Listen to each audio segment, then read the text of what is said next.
Assalamualaikum warahmatullahi wabarakatuh. Perkenalkan saya Amalia Reski Palendra dari Pengadilan Negeri Jakarta Barat. Pada kesempatan ini, saya akan memaparkan bagaimana pengalaman pembelajaran ceramah tentang profesionalisme aparatur sipil negara. Sebelumnya, saya akan berbagi bagaimana pengalaman saya setelah mendapati kelas ceramah tersebut.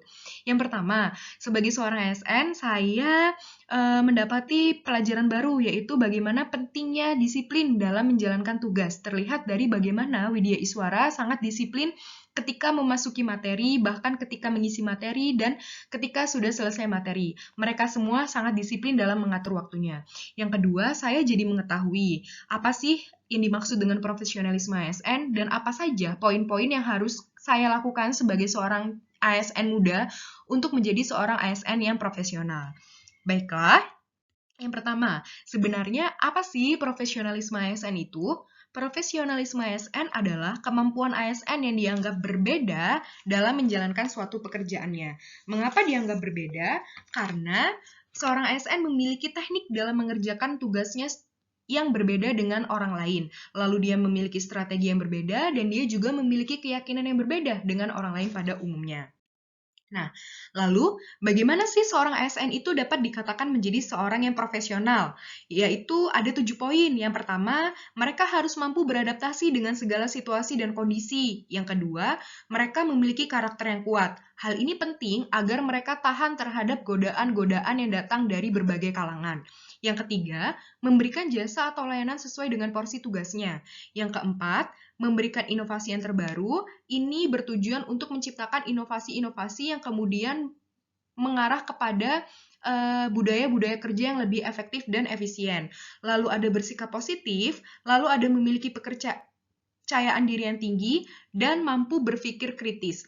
Berpikir kritis dibutuhkan agar kita tidak semata-mata menelan mentah-mentah informasi yang kita dapat dari berbagai sumber informasi atau media. Nah, sebagai seorang ASN milenial, kita harus apa sih gitu? Kita memiliki beberapa poin. Yang pertama itu kita harus kepo. Kenapa? Kita harus mengembangkan kompetensi.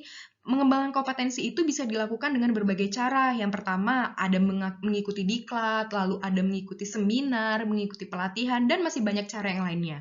Lalu ada bawa perubahan. Bawalah perubahan dari metode-metode lama menuju metode-metode baru. Yang sebelumnya tidak memakai teknologi, sekarang kita harus memanfaatkan teknologi dengan lebih bijaksana dan lebih maksimal. Yang ketiga, ada utang, yaitu unggul dan tangguh.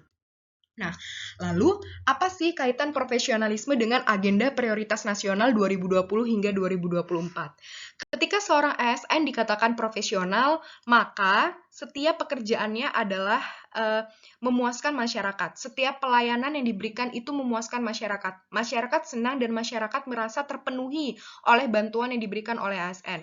Ketika itu sudah berjalan, maka pelayanan dikatakan meningkat. Ketika pelayanan meningkat, itu berarti Indonesia memiliki SDM-SDM yang unggul untuk membantu pertumbuhan-pertumbuhan di segala aspek. Lalu, untuk mengembangkan kompetensi, untuk meningkatkan kompetensi, apa sih yang harus dilakukan ASN? Yang harus dilakukan ASN untuk meningkatkan kompetensi itu ada 3, yaitu mengikuti kompetensi teknis, yang kedua mengikuti kompetensi manajerial, dan yang ketiga mengikuti kompetensi sosial kultural. Baiklah, itu adalah pemaparan singkat tentang bagaimana saya mengikuti ceramah umum kemarin tentang profesionalisme ASN. Semoga informasi yang saya berikan ini dapat berguna bagi semuanya. Saya akhiri, wassalamualaikum warahmatullahi wabarakatuh.